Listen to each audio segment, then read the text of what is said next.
Diare adalah penyakit yang membuat penderitanya menjadi sering buang air besar dengan kondisi tinja yang encer. Sebagian besar diare disebabkan oleh infeksi kuman di usus besar. Namun, sebagian diare yang berlangsung lama dapat terjadi akibat radang di saluran pencernaan. Diare dapat membuat tubuh kehilangan banyak cairan sehingga beresiko dehidrasi. Untuk menghindari diare, kita dianjurkan untuk menjaga kebersihan diri dan makanan, serta tidak dianjurkan untuk mengonsumsi makanan dan minuman yang tidak dimasak hingga matang. Wabarakatuh. Nama saya Askarina Mazidah Zatul Kurniawan dari kelas 8D. Saya akan menjelaskan apa sih itu MAG. MAG itu adalah yang bisa disebut dispepsia, adalah gangguan pada lambung seperti rasa nyeri dan panas. Penyebabnya adalah faktor gaya hidup yang tidak sehat seperti pola makan yang tidak teratur. Terus sebab akibatnya adalah esofagitis. Kalau sudah kronis itu ada esofagitis, ini mengadakan peradangan, terdapat merusak jaringan kerongkongan seperti cairan dari lambung naik ke atas dan lalu dimuntahkan.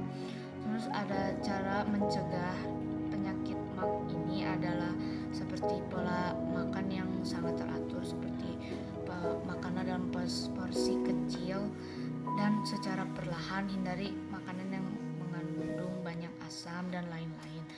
Mungkin itu saja yang bisa saya sampaikan. Assalamualaikum warahmatullahi wabarakatuh. Konstipasi atau sembelit itu adalah gangguan pencernaan akibat penurunan kerja usus atau frekuensi buang air besar yang lebih sedikit dari biasanya. Nah, penyebab dari konstipasi atau sembelit yaitu pola makan yang buruk, kurang aktif bergerak, efek samping obat-obat tertentu, kurang minum air putih, dan yang terakhir gangguan mental. Akibatnya, tinja menjadi keras dan kering sehingga lebih sulit dikeluarkan oleh anus. Adapun berbagai gejala lainnya yang sering muncul. Yang pertama, feses keras, sakit perut, nafsu makan menurun, kram perut, dan yang terakhir perut terasa kembung dan mual. Adapun cara mencegah konstipasi atau sembelit, yang pertama, makan banyak serat, minum banyak air, rutin olahraga, menghindari terlalu banyak susu dan kafein, jangan menunda untuk membuang air besar, dan yang terakhir minum obat pencahar. Nama saya Faiza Salsabila Nur, kelas 8D. Saya akan menjelaskan tentang penyakit hemoroid atau wasir. Hemoroid atau wasir adalah pembengkakan atau pembesaran dari pembuluh darah di rektum serta anus. Penyebabnya yaitu meningkatnya tekanan dalam aliran darah di dalam atau di sekitar anus. Tekanan inilah yang menyebabkan pembuluh darah pada anus membengkak dan mengalami peradangan. Gejalanya yaitu mengalami gatal atau iritasi, sakit, merah, dan bengkak di sekitar anus. Kemudian benjolan yang posisinya menggantung di luar anus dan terasa nyeri atau sensitif bila terkena sentuhan. Kemudian pendarahan setelah BAB tanpa rasa nyeri, kotoran keluar dengan sendirinya dari lubang anus dan keluarnya lendir setelah BAB.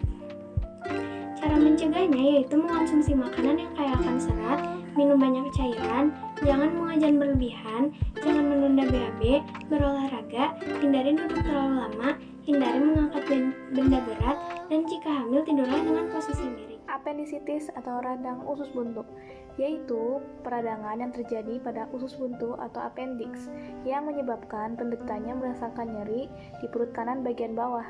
Jika penyakit ini dibiarkan, akan menyebabkan usus buntu pecah hingga dapat membahayakan nyawa penderitanya. Penyebabnya adalah yang pertama, hambatan pada pintu rongga usus. Yang kedua, penebalan atau pembengkakan jaringan dinding usus buntu. Yang ketiga, tinja atau pertumbuhan parasit yang bisa menyumbat rongga usus buntu. Keempat, cedera pada perut. Yang kelima adalah kondisi medis seperti tumor yang terjadi pada perut. Akibat dari apendisitis yaitu terbentuknya abses atau kantong yang berisi nanah. Yang kedua adalah peritonitis, yaitu infeksi yang terjadi pada lapisan dalam perut atau peritonitis. Upaya pencegahan apendisitis. Yang pertama, banyak makan makanan yang besaran. Yang kedua, mencukupi asupan air putih dalam tubuh. Tiga adalah makan dengan tenang dan jangan sambil main handphone atau sambil ngobrol. Assalamualaikum warahmatullahi wabarakatuh. Di sini Naila mau ngejelasin tentang penyebab dan pengertian tukak lambung. Tukak lambung adalah luka pada lambung yang menyebabkan keluhan sakit mag. Selain di lambung, luka tersebut dapat terbentuk di usus 12 jari atau di bagian bawah kerongkongan. Penyebab tukak lambung, infeksi bakteri, dan konsumsi obat antiinflamasi non-steroid alias lain. Gejala tukak lambung berlangsung dalam hitungan menit hingga jam, hilang, timbul selama beberapa hari atau minggu atau bulan. Memburuk di antara waktu makan saat malam hari atau pagi-pagi sekali. Makin parah ketika perut kosong atau tidak terisi makanan. Reda bila perut diisi makanan atau setelah minum obat sakit mag, tapi kemudian akan muncul kembali. Dan itu semua penjelasannya dari Naila Sarazara, tugas IPA. Assalamualaikum warahmatullahi wabarakatuh. Radang usus buntu atau appendicitis ini adalah suatu kondisi di mana appendix mengalami peradangan. Nah, usus buntu atau juga bisa disebut appendix ini adalah suatu organ yang berbentuk kantung kecil yang terhubung pada usus besar. Nah, radang usus buntu ini disebabkan karena pada rongga usus buntu mengalami infeksi, sehingga bakteri dapat berkembang biak dengan cepat dan menghasilkan radang. Namun, ada juga faktor-faktor lainnya seperti cedera pada perut, kondisi medis seperti tumor, tinja atau pertumbuhannya parasit sehingga menyebabkan rongga usus buntunya tersumbat. Saat mengalami radang usus buntu, si penderita dapat merasakan nyeri di bagian perut bawah di sisi kanan. Jika dibiarkan, itu bisa mengakibatkan infeksi yang serius sehingga si penderita dapat merasakan nyeri yang berlebih dan membahayakan nyawa si penderitanya. Nah, terus cara mencegah peradangan usus buntu ini bisa dilakukan dengan cara menjaga pola makan sehat, seperti makan makanan yang mengandung serat, perbanyak minum air putih, mengonsumsi makanan probiotik seperti tempe, dan rutin cek kesehatan ke dokter. Assalamualaikum warahmatullahi wabarakatuh. Pada hari ini saya akan menjelaskan tentang penyakit sariawan atau yang bisa disebut juga dengan stomatitis aftosa. Sariawan adalah luka atau peradangan di bibir dan dalam mulut yang dapat menimbulkan rasa sakit dan tidak nyaman. Sariawan seringkali dianggap sepele, namun dapat mengganggu saat penderita sedang makan, minum, atau berbicara. Ciri-ciri sariawan bisa muncul di bagian manapun di dalam mulut, mulai dari lidah, bibir, pipi bagian dalam, hingga gusi. Sariawan bisa terbentuk oval atau bulat, berwarna putih atau kuning dengan tepian berwarna merah, dan memiliki ukuran serta jumlah yang bervariasi. Sariawan biasanya dapat pulih dengan sendirinya dalam waktu 1-2 minggu. Penyebab sariawan ialah dapat disebabkan oleh salah satu atau kombinasi dari beberapa kondisi berikut.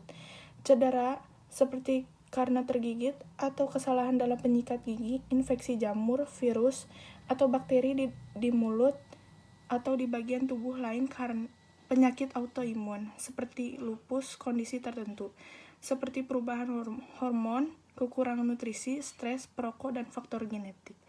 Assalamualaikum warahmatullahi wabarakatuh.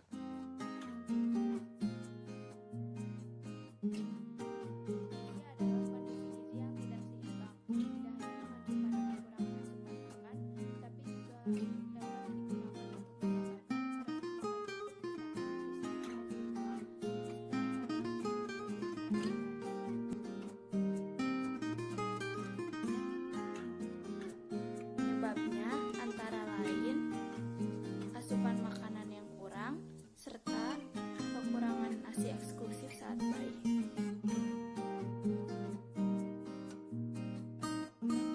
Dapat mengakibatkan gangguan pertumbuhan pada anak, sulit berkonsentrasi, dan mudah terserang penyakit akibat sistem imunitas yang tidak optimal.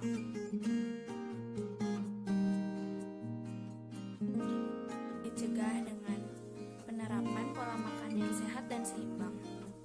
Keracunan makanan adalah segala gejala yang timbul akibat makanan yang terkontaminasi. Makanan terkontaminasi dapat mengandung organisme infeksius berupa bakteri, virus, maupun parasit atau toksin yang dihasilkan oleh organisme tertentu. Keracunan makanan dapat terjadi karena organisme kontaminan masuk ke dalam makanan.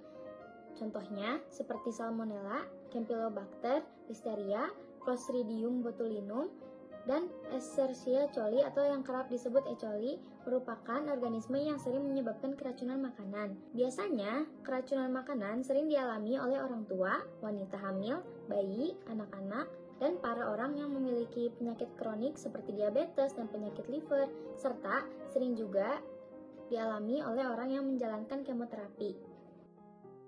Gejala yang timbul apabila kita keracunan makanan adalah mual, muntah, diare berair atau berdarah, nyeri dan kram pada perut, serta demam. Gejala-gejala tersebut dapat timbul beberapa saat setelah makan atau bahkan beberapa hari setelahnya.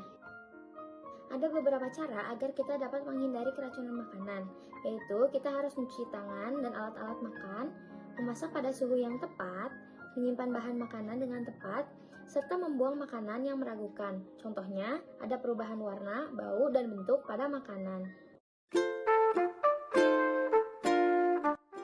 GERD atau penyakit asam lambung disebabkan oleh melemahnya katup atau sfinkter yang terletak di kerongkongan bagian bawah.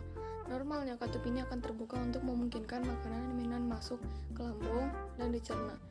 Namun bagi penderita GERD, katup ini melemah sehingga tidak berfungsi dengan baik. Hal ini mengakibatkan isi lambung dan asam lambung naik ke kerongkongan. GERD disebabkan karena kelemahan atau kegagalan relaksasi dari cincin-cincin yang bertugas mengatur proses buka tutup pintu atau klip yang menghubungkan esofagus bawah dengan lambung. Hal ini menyebabkan peradangan di kerongkongan yang disebut esofagitis.